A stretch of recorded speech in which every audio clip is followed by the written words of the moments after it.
올해 11월 14일에 수능 시험이 있습니다. 지난 주간에 그 수능 시험을 위한 모의평가, 모의고사가 있었습니다.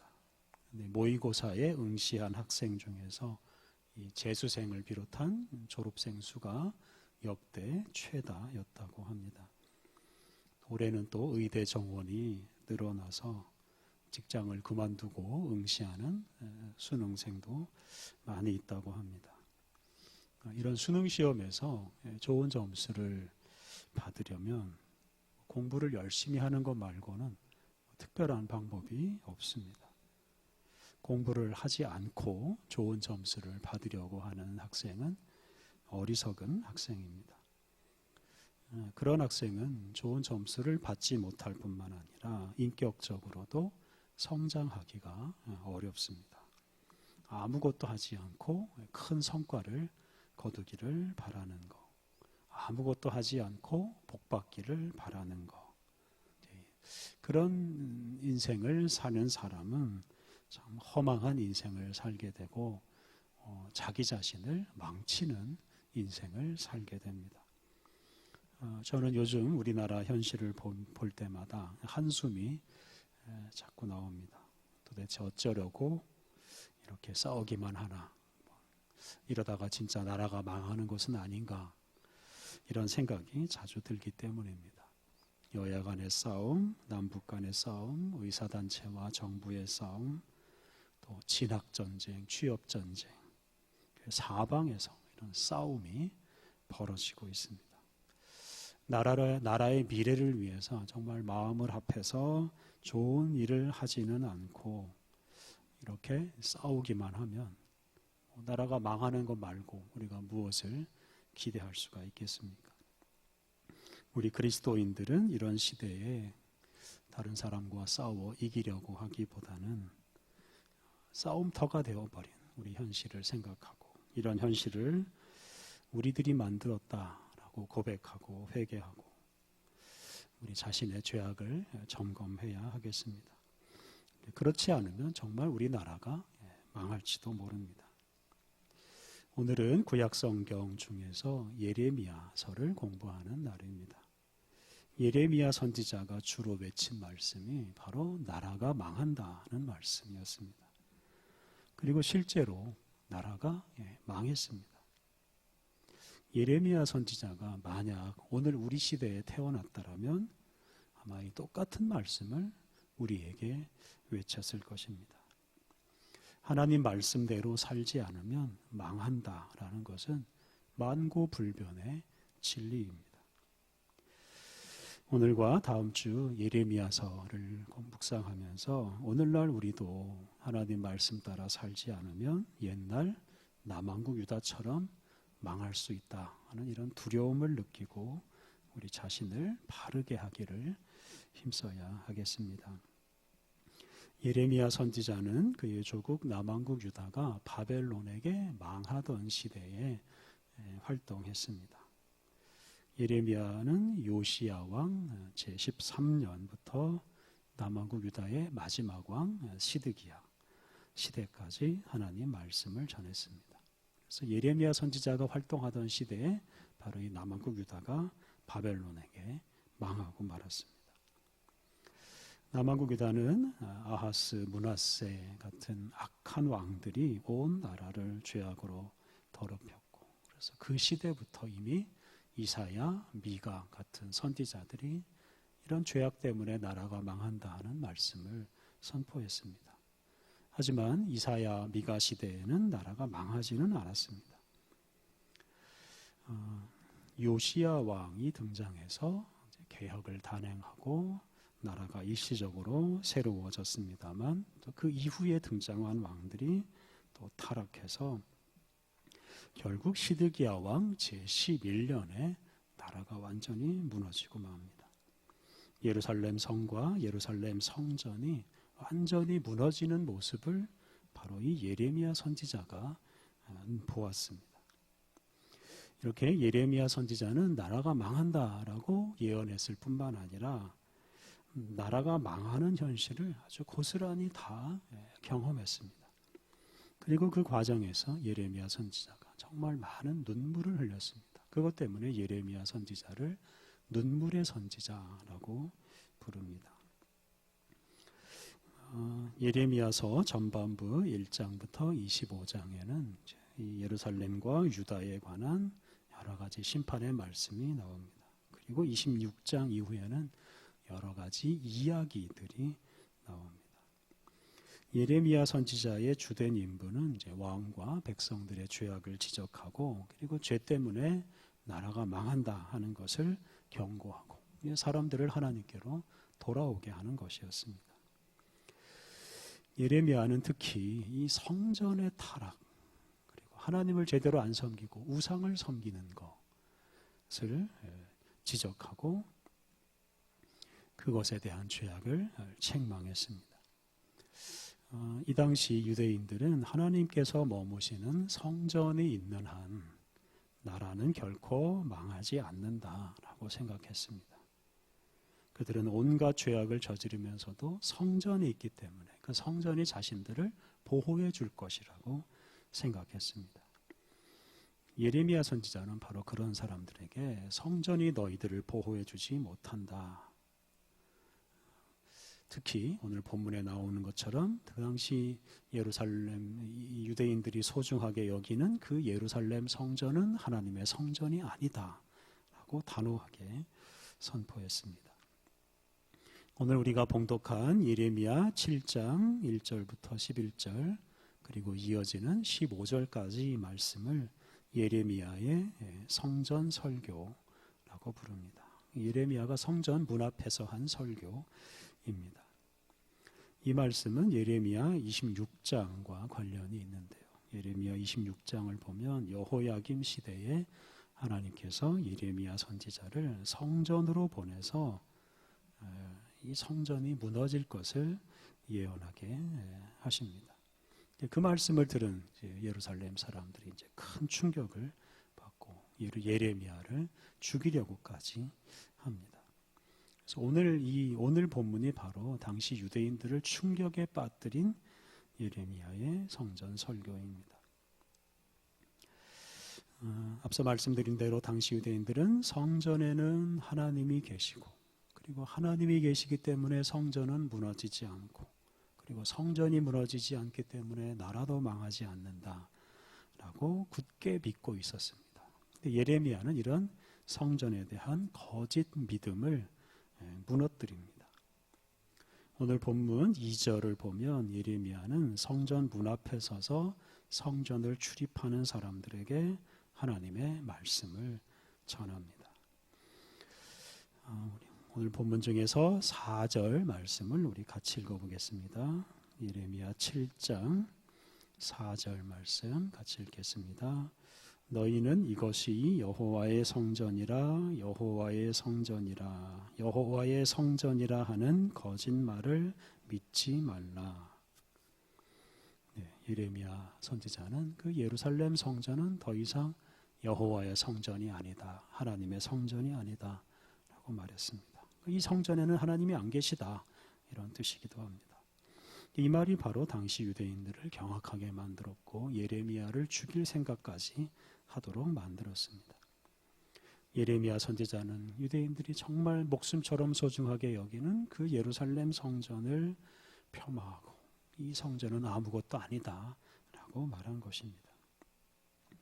성전은 본래 죄인으로 하여금 죄를 용서받게 하고 하나님을 만나게 해 주어야 합니다.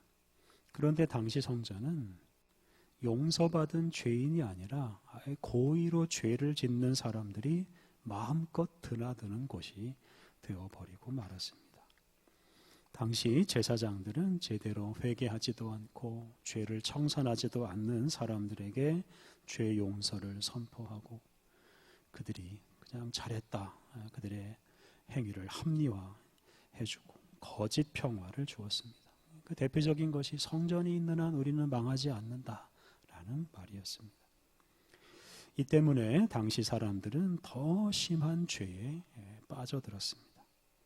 그래서 오늘 본문 11절을 보면 성전이 도둑의 소굴이 되었다고 말했습니다. 이렇게 성전이 제 기능을 하지 못하고 사람들에게 거짓 평화를 주어서 마음껏 죄를 짓는 역할만 하였습니다. 이런 성전은 있어 봐야 오히려 사람들에게 해를 끼칠 뿐입니다. 그러하기에 예레미야는 그러한 성전은 더 이상 하나님의 성전이 아니다 라고 말했고, 12절부터 15절을 보면 실로에 있던 성소가 사라진 것처럼 이 예루살렘 성전도 사라질 것이다 라고 말했습니다. 이렇게 예레미야는 당시에 이 잘못된 성전 신앙을 무너뜨렸습니다. 오늘날 우리 역시 이렇게 예배당에 출입하는 것만으로 만족하지 않아야 합니다. 오늘 본문 5절에 나오는 것처럼 우리의 길과 행위를 바르게 하는 것이 중요합니다. 예배당에 나와서 기도하기만 하면 모든 죄가 용서받고 모든 일이 잘 될 것이다 라고 생각하고 마음껏 죄를 지으며 살아가는 것은 참으로 어리석은 일입니다. 그런 사람은 거짓에 사로잡혀 사는 사람이고, 그런 사람의 신앙생활은 결국 실패하고 말 것입니다. 선지자 예레미야는 이 당시 남왕국 유다 사람들이 율법을 무시하고 불의를 범하는 죄를 많이 지적했습니다. 예레미야 13장 23절 말씀을 보면 이 당시 사람들이 얼마나 죄를 일삼고 살았는지를 알 수 있습니다. 예레미야 13장 23절 말씀 우리 같이 읽어보겠습니다. 당시 사람들이 악에 익숙해져서 도무지 선을 행할 줄 모른다라고 한탄하는 말씀입니다. 13장 23절 말씀 같이 읽겠습니다. 구스인이 그의 피부를, 표범이 그의 반점을 변하게 할 수 있느냐? 할 수 있을진데 악에 익숙한 너희도 선을 행할 수 있으리라. 그래서 구스인은 에티오피아 사람인데요. 이 에티오피아 사람들의 피부는 이제 검습니다. 흑인을 가리키는 말입니다. 흑인의 피부색이 바뀌면 악에 익숙한 유대인들도 선을 행할 수 있을 것이다 라고 말했는데, 이것은 남왕국 유다 사람들은 도무지 바뀌지 못하는 사람, 악에 익숙해서 도무지 선을 행할 줄 모르는 사람이라고 하는 말씀입니다. 이렇게 도무지 선을 행할 줄 모르는 사람이기에 그런 사람들이 사는 나라는 망할 수밖에 없는 것입니다. 예레미야 선지자는 이렇게 일반 백성들의 죄악을 지적했을 뿐만 아니라 특히 나라의 지도자들의 죄악을 많이 지적했습니다.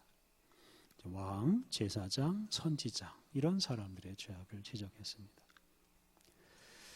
예레미야를 비롯한 이 선지자들의 특징 중 하나는 왕 같은 이런 권력자들을 두려워하지 않았다는 것입니다. 오늘날에도 대통령 같은 권력자들은 이제 자기에게 싫은 소리 하는 사람, 언론기관을 아주 싫어하고 탄압합니다. 독재 시대에는 그런 사람을 죽이기도 했습니다. 예레미야 시대에는 더욱더 그러했습니다. 그런데 예레미야 선지자는 이렇게 자기를 죽일 수도 있는 왕 앞에 가서 그들의 죄악을 지적했습니다. 왕 같은 이런 권력자들의 본래 사명은 백성들을 잘 돌보는 것입니다. 근데 백성들 위에 군림하고 백성들을 착취하고 지배하는 것은 왕이 해서는 안 되는 일입니다. 예레미야 선지자는 그런 악한 권력자들에게 아주 무서운 하나님의 말씀을 전했는데요. 우리 23장 1절과 2절 말씀을 같이 읽어보겠습니다. 예레미야 23장 1절과 2절 말씀. 여기서 왕이나 권력자들을 목자에 비유하고 일반 백성들은 이제 양으로 비유해서 말합니다. 23장 1절과 2절 같이 읽겠습니다. 여호와의 말씀이니라. 내 목장의 양떼를 멸하여 흩어지게 하는 목자에게 화 있으리라.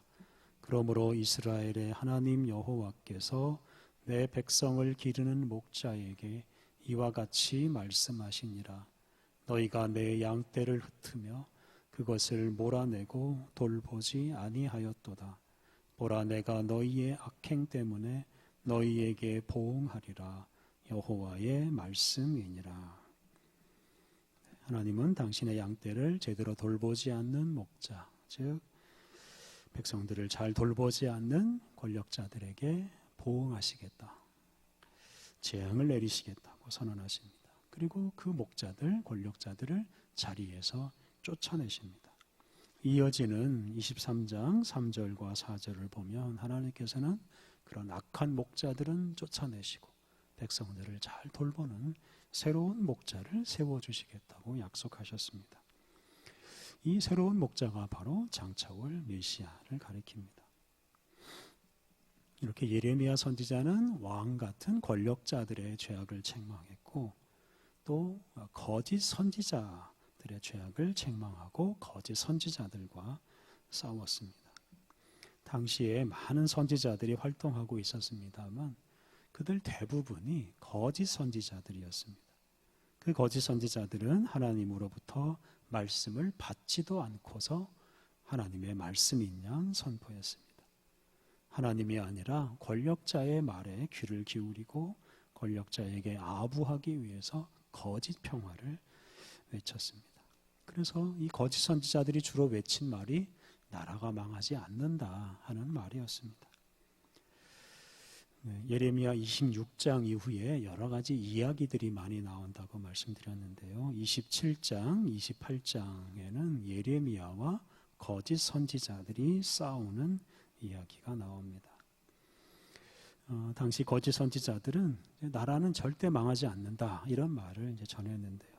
그런 거짓 선지자들 중에 대장이 있는데 그 사람이 바로 하나냐라는 사람입니다. 28장 15절부터 17절 말씀을 보면 이 예레미야 선지자가 그 거짓 선지자의 대장 하나냐에게 하는 말씀이 나옵니다. 28장 15절부터 17절 말씀, 28장 15절부터 같이 읽겠습니다. 선지자 예레미야가 선지자 하나냐에게 이르되 하나냐여 들으라. 여호와께서 너를 보내지 아니하셨거늘 네가 이 백성에게 거짓을 믿게 하는도다. 그러므로 여호와께서 이와 같이 말씀하시되 내가 너를 지면에서 제하리니 네가 여호와께 패역한 말을 하였음이라. 네가 금년에 죽으리라 하셨느니라 하더니 선지자 하나냐가 그해 7째 달에 죽었더라. 이렇게 나라가 망하지 않을 것이라고 거짓말을 한 이런 하나냐 선지자는 결국 그 거짓말 때문에 벌을 받아서 죽고 말았습니다. 이렇게 예레미야 선지자는 성전을 출입하는 자기 동족에게 싫은 소리를 했고 왕에게도 싫은 소리하고 선지자들에게도 싫은 소리를 했습니다.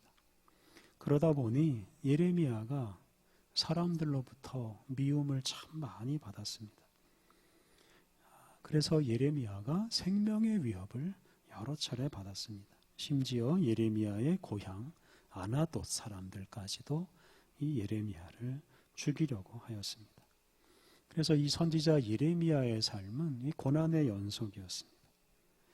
예레미야 1장을 보면 예레미야는 본래 선지자가 될 마음이 하나도 없었는데 하나님 때문에 억지로 그 일을 맡게 되었습니다. 그리고 예레미야가 하나님의 말씀을 선포하는데도 이 동족들이 도무지 깨닫지 못하고 죄를 회개하지도 않고 삶을 고치지도 않았습니다. 이렇게 깨닫지 못하니까 결국 이 백성들이 벌을 받을 것이 너무나 분명했습니다.